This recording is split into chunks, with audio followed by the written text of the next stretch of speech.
Well, it's a little bit different this week.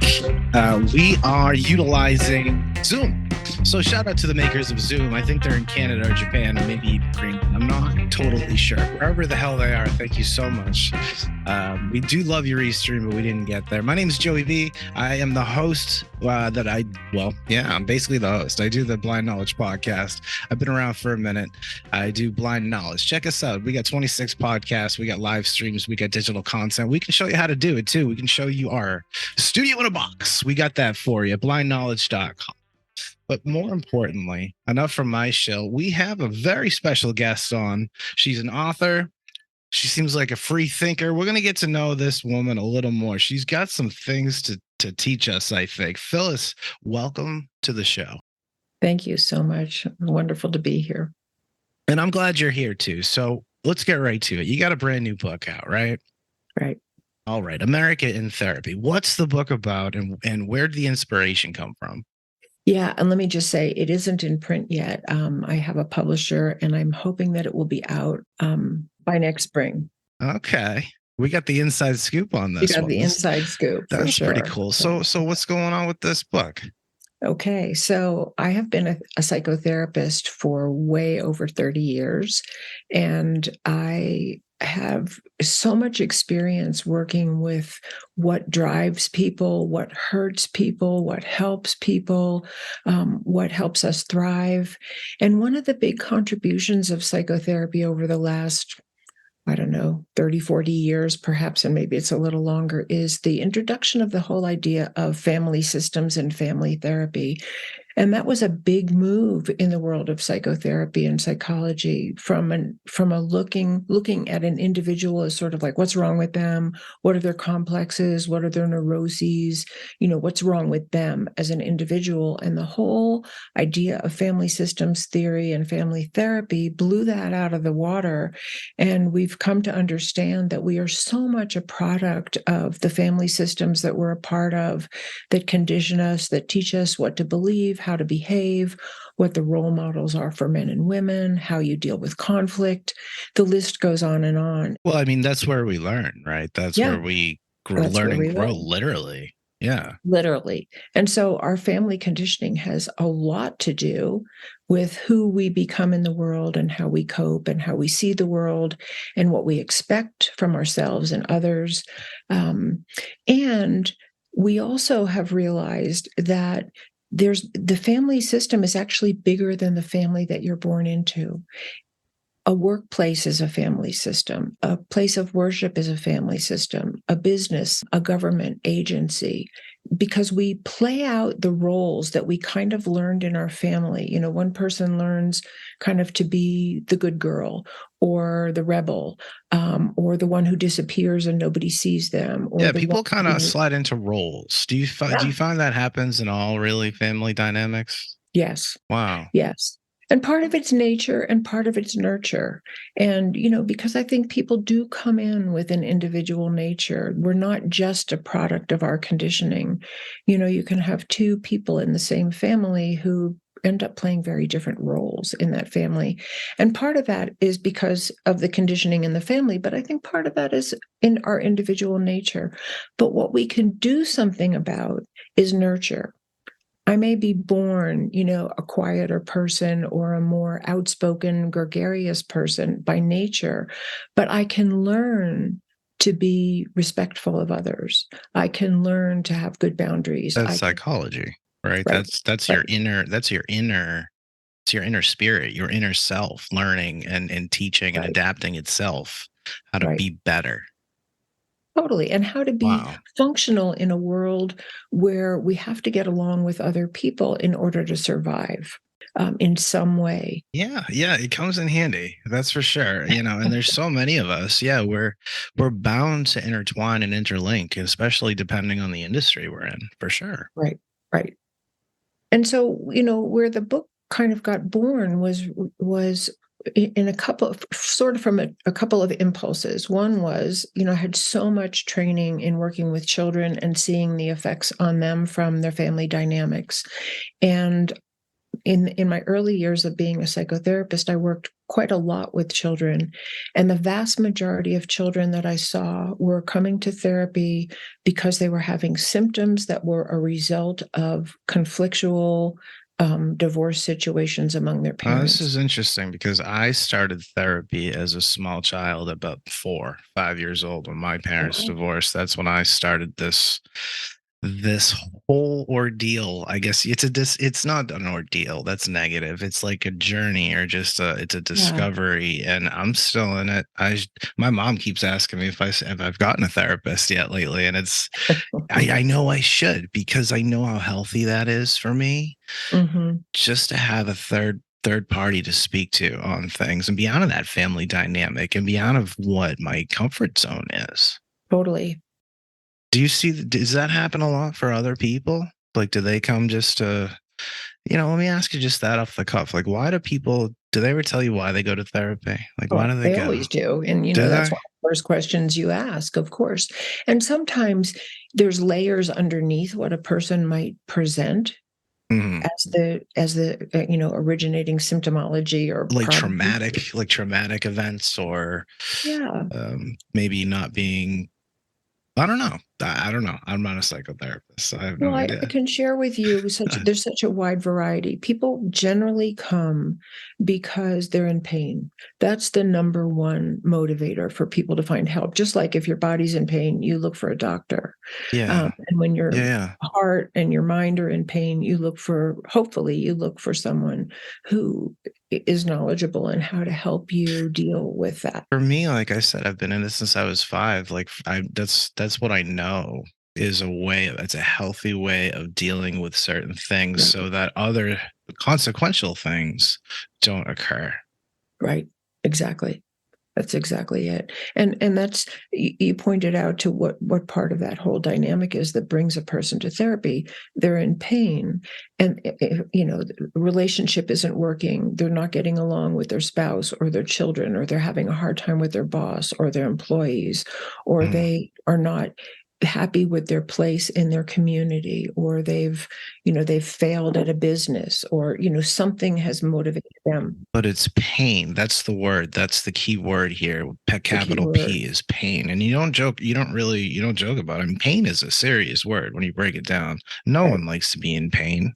Right. Painful is just a terrible way to be. Do you, as a professional, would you say you're a therapist as well, not just a psychotherapist, or do people call you a therapist? Like, what's the Well, I correct guess lingo? it's the same thing in my mind. Is it okay? Yeah, I They're just want to just be. yeah, I want to make yeah, sure I'm on point. yeah, I yeah, mean, that's a lot of schooling too. yeah. Do you mostly see progression, in your field? Oh, yeah, if people stick with it and they really wanna do the work and they're willing to have some discomfort, not always, but Hmm. often there's like because here's what I wanted to say, like, we have this conditioning and something about it didn't work. It gave us a message that we weren't good enough, or we weren't lovable, or we weren't smart enough, or we weren't worthy of better treatment, or some negative belief about ourselves got implanted, and that negative belief generated coping mechanisms. And some of our coping mechanisms are functional. We work hard, or we try to be nice to other people. But sometimes there's a downside to the coping mechanisms, especially if the coping mechanism is to be aggressive and, overpower other people, or to never listen to what anybody else says, or to withdraw to a place where you can't take in the love and care of other people, or you can't give it. So what brings people to therapy is a combination of pain and coping mechanisms that aren't working in their adult life. So they're stuck in this rut, like I'm in a bad relationship, and the way I cope is to yell at my partner. I'm just making this up, as Sure. an Yeah. Sure. person. Sure. I And understand. that's not working because I'm not getting the love that I want from my partner. I'm not getting a happy relationship, but I don't have any other mechanism because I feel like I'm right and I feel like I have to convince you that you're wrong. And this is one example of Wow. what happens in families that role model for children that we're supposed to fight it out until somebody wins. And what I But that's saw, what they were used to. That's what they know. right? And so then they take that out into their adult relationships, right? So that's why those kinds of things happen. Yeah. Wow. And there's many, many varieties of those dynamics that we model. And the reason why I wrote my book, America in Therapy, is because I see those same dysfunctional dynamics happening in the family of America, where there's, it's not two spouses fighting, it's two parties fighting with great hostility and great, A lot of hostility right now. A lot of like left, right, blue, right. red. Like, I'm right, you're wrong. I want to hurt you because you don't believe in me, That's or right. believe what I believe, I should say, Right. or because I'm a very stubbornness, a lot of hate, a lot of rage, a lot of scary shit in society, if you don't mind Right. my And these saying. are what we call dysfunctional family dynamics. And yet we accept them because somehow we've been conditioned to accept that this is just the way it is, or somebody's going to win in the end, and hopefully it's my side is going to win. When we know from family systems that hurts children, it hurts spouses to be in that kind of dynamic. They don't come out of it happy, functional people who are So easy. does this go even deeper? Is this where they go, where kids can go total inner and like, I hate to even go in this direction, but you have violence, you have school shootings, you have just bullying to max. Like, is that where all that stuff comes from, or am I just a little off there? No, I think you're totally onto what I'm talking about. And what I'm saying is it's Because happening on that's the a huge individual, issue. it's happening on the individual family level, and it's happening on the national level. It's happening in large institutions. And so that's the role model that's out there for so many children. That there's no role model that I see proliferated, let's say, across the media of how are we going to work this out? Let's bring the two parties together. Who's going to mediate the conversation so that we can actually come to some Yeah, agreement that's that's for the healthy. good That's of the healthy people? and normal. That's like an intellectual and logical way of handling the situation, I would think. Right. Right. So I call Wow. the tools of psychotherapy and the principles of good psychology the answer lying hidden in plain sight, because we actually do know what works. And there's also psychological reasons why, on the largest levels of society, we're not using those principles. We're not committed to repair. We're not committed to the Yeah. welfare of the entire family of America, which means everyone. Why aren't we, in your opinion? Why don't we focus on these in-depth but very important details? Why are we okay with just dumbing down? Yeah, I mean, I think there's many answers to that question, so I'm not going to pretend that I have them all, or that I could even say all the things that I say in my It's a book wicked question. here. Yeah. But there's some big ones, and one of them is that, and so I look through the lens of a dysfunctional, abusive family when I'm talking about the family of America, because the dynamics are exactly the same. And if we can understand them on the individual level, then we have a better hope of understanding them on the level of large institutions with great power and government institutions which have enormous power over the entire population. And so one Wow. of the things that you see in an abusive family is that the abuser has all the power Hmm. and they don't want to give it up. There's some gratification for them from having control over everyone, whether it's, they want to sexually abuse someone, or they want to take out their rage and beat someone, or they want to control all the finances, or they just want to have all the say so and Is have that their. is that a dominant personality, or is that a psychopath? Well, I think one of the points that I try to make in my book is that this is a cycle that needs to be interrupted. So what Yeah, I there's got to be see, some rejuvenation, some yeah, education for sure. Some love and just some like empathy and well, love. love is the answer. Love is Right actually on. the answer. One of the things that I say a lot in my book is that, and this comes straight out of my experience of over 30 years as a psychotherapist, all of the injuries that people bring to therapy that cause the greatest pain are injuries to love and belonging. There, it's the ways that we weren't loved, that we didn't feel like we belonged, that we didn't feel valued for who we are, that we didn't feel accepted, and we didn't learn peaceful conflict resolution skills that caused the greatest pain in people.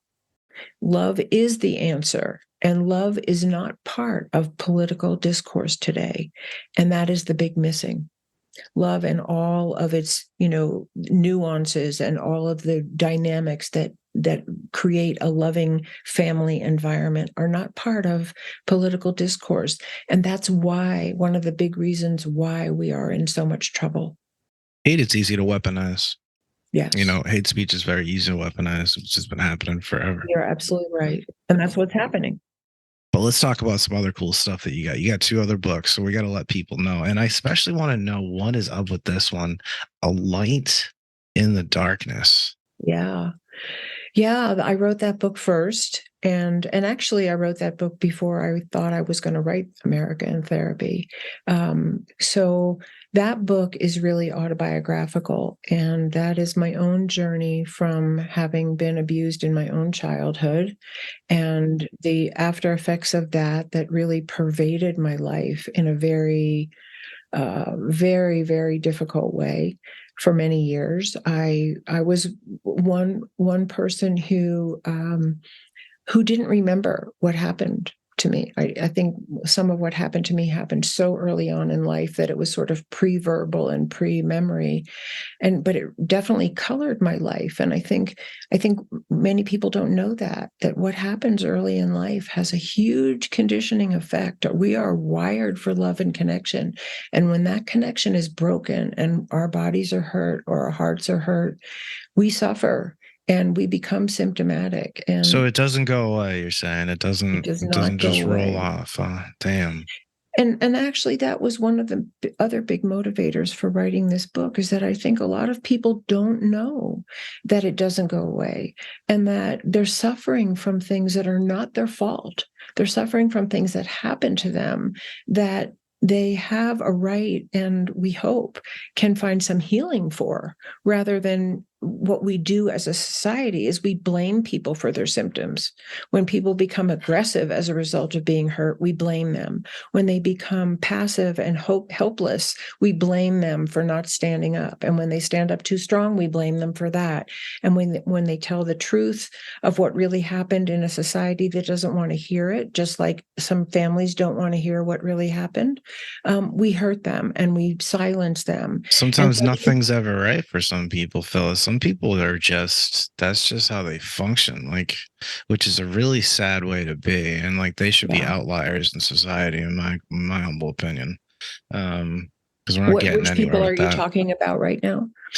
Just folks that don't want to get better, that don't want to progress and evolve, that are doing anything terrible that you brought up. And yeah, just kind of I don't have a lot of respect for them. It's hard to have respect for them. Do you think I should be more empathetic? Well, I think this is one of the big challenges that we face today. And it's a big challenge. Because I'm feeling, if you feel what I'm saying, and as an example, I'm feeling a little bit of negativity towards someone like that. And I don't even know if I should at this point. Well, I don't think it's a matter of should. I think it may be a matter of us expanding our understanding. If someone murders another person, they drive into a crowd and they randomly shoot people and they don't even know them. Of course, we're going to have feelings. Oh my God. That. Yeah. Just confusion for sure. Yeah. Deep feelings. But I think as a society, just like as a family, if you have a kid that sets fire to the house, right, it's terrible. The house burned down, right? Yeah. But you also want to say, what happened to that child? What happened that made them want to do that?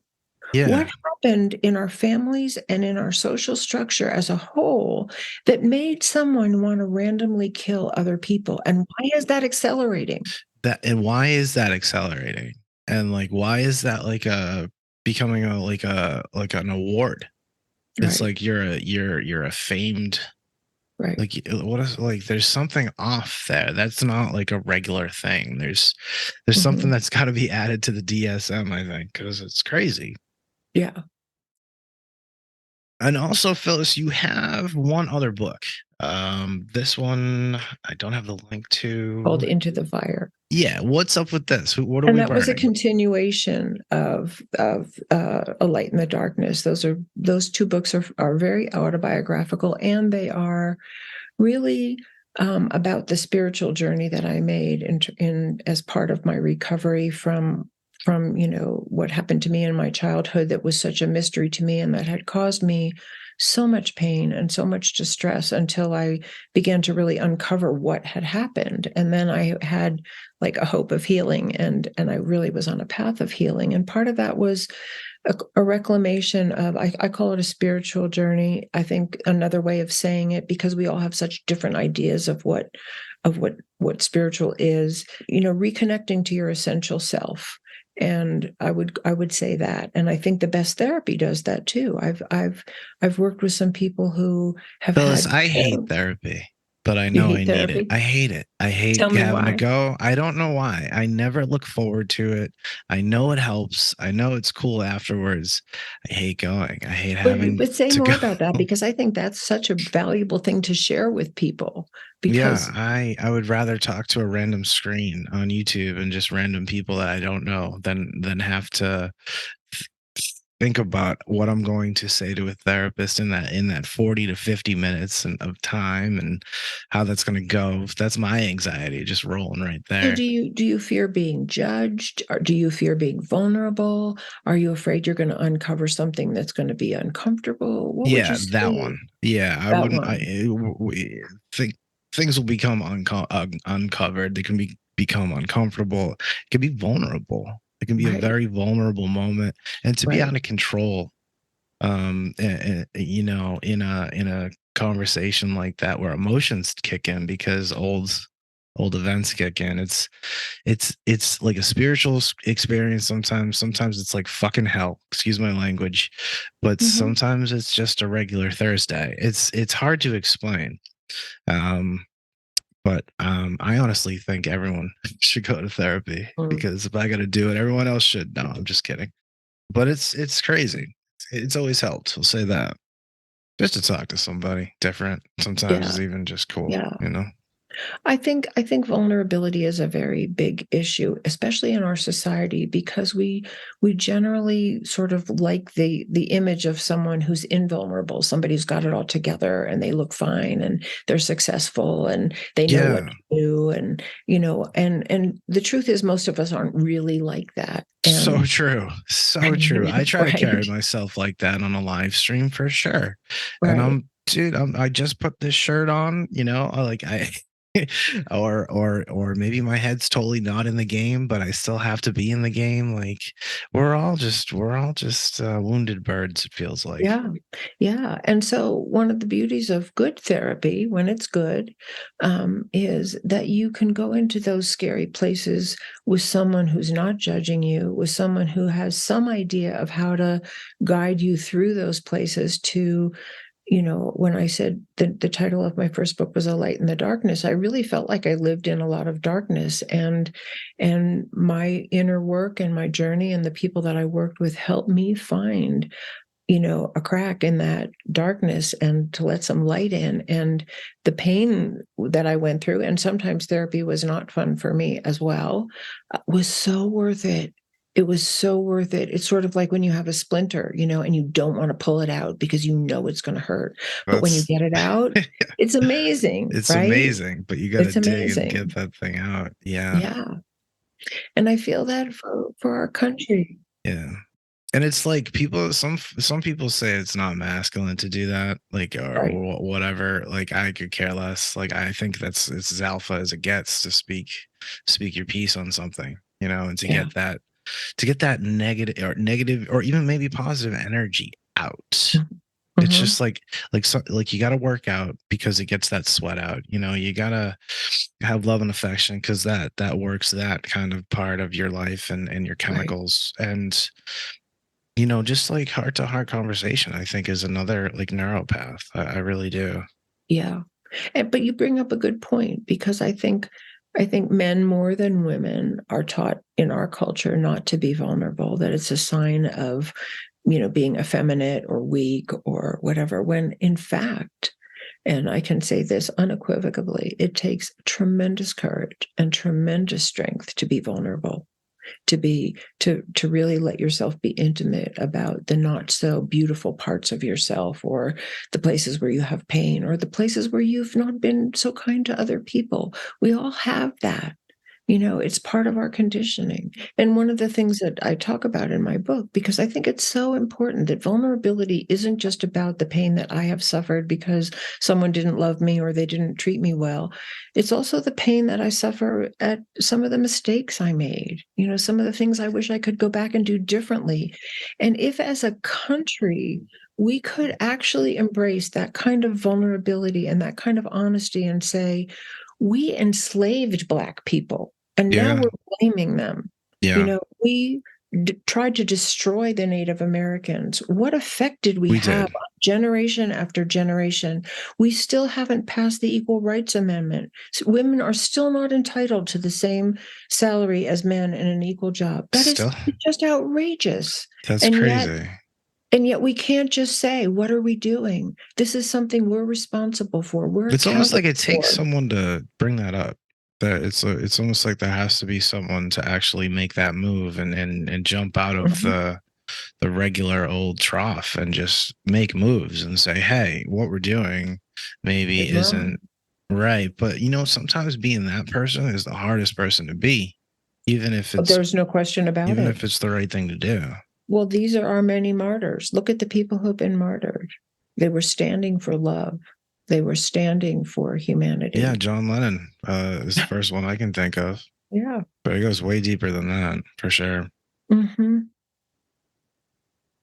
Do you think that, like, American culture, do you think that there is a what you call a crisis right now in mental health? I do. How do we how do we fix that? Well, I think we have to understand mental health through a new perspective. And that's, again, one of the things I try to talk about in my book. I think we tend to think of mental health as there's that crazy person over there that shot 5 people, or there's that crazy person over there who robbed a bank, or the life savings of an elderly person, or they sold poison to people in their food. And I think, or they're roaming the streets and they're talking to voices of people that aren't there. And I think we tend to think of mental health as a very extreme end of our psychological functioning, when in fact we all have to understand our own mental health. And one of the reasons why I say this, so I think it's a collective issue. It's not those people over there are mentally ill. And certainly there are people that are farther along on the spectrum of being out of touch with reality or being severely violent. But we have to look at our own disconnects. And one of the ways that I point this out that I think really has meaning for people is that what we vote for and what we allow large institutions like our government to perpetrate, like wars on innocent people, or there's so many things, putting children in Military cages at the industrial border. Yeah, we yeah, would yeah. we would That's never crazy. allow in our own lives. We would never want this in our own lives. And the disconnect between what we allow as a nation and what we all want and believe is right for ourselves is a sign of a disconnect in our I mental don't, health. Phyllis, I think some people just don't give a shit. They just want to live their life. They just want to be safe and sound and in their bubble. And it's kind of hard to hate them for that, or Yeah, I don't dislike think them we for have to hate that. them for Not that. I hate. think we, Hate's the wrong word, but yeah, dislike that. Not everyone is going to be the right, mayor or the community. I mean, I always have been. Like, I'm a very volunteer-esque, like, right. person. I was a baseball coach for years. Hmm. I'm very, like, into giving back. It's like a Jesuit thing. You give back to Oh, sweet. society. Yeah. Yeah. And, like, some people just aren't like that. And that's cool. They're just assholes. And I think that's okay. You know? Well, I think the bigger picture around that, if I can say this, Yeah. is that I think that passivity comes from a lot of different directions. Some people, because I hear people say this sometimes, they've just given up. They just don't think there's anything that they can do except take care of their own. So that's interesting. So they feel they can't do anything to actually make make good or make things happen. They feel hopeless. They feel hopeless. I didn't think of that perspective. And I also think that that's one perspective. And I think that's a big That's a shitty place to be, Phyllis. Yeah. It's a rough place and to I be. think our society, the way it's going, is breeding that, because the more people feel overpowered, the more they feel like there's no justice for, the person at the bottom of the totem pole, the more they feel that the legal system is unfair to masses of people, for instance, or that opportunity is withheld from masses of people, or that the income differential is beyond, repair. People start to feel like there's nothing they can do. What happened to the middle class? Like, what happened to my money? Like, everyone's money. No one has any money. Like, no one has any money. The only people that do are wicked rich, or they're the influencers doing content stuff. So these are all or bankers, basically, of poor mental health in a country. When some people have all the power and all the resources, and many people. Well, they call it inflation, and this is a little off topic, but they call it inflation. I think they're screwing with the percentage points, and they're cutting everyone's credit, and they're making the dollar worthless towards crypto, which is a wild thing to think about. But that's way down the line. Phyllis, we only have 3 minutes and 15 seconds left, so I just want to get to what we got to get to. Did you ever go to like Woodstock? I gotta ask. I did not go to Woodstock. You did not go to Woodstock? Part of that generation, but I was not there. Let me get a couple favorite bands from you. What are some favorite bands of yours? Oh gosh, you're asking the wrong person. I'm from the older generation. I loved the Beatles. Okay. Okay. All right. That's the big boy right there. It's the Beatles. They're awesome. All right. Phyllis, and it's weird that we have a countdown here, so I'm gonna be just give you as much time as possible. Sure. What's some info you could drop on some people in the audience right now about you, and what people should know about you? Yeah. Well, I would just love people to go to my website, phyllislevitt.com, and sign in for my newsletter so that I can keep you informed about exactly when my book is going to be released. It should be next spring. Very cool. I would love to be able to tell people when the book is available. And I'm on YouTube and LinkedIn and Instagram and Twitter and Facebook and all those things. All right. Your handle is basically your name, right? Right. Phyllis Levitt, Phyllis.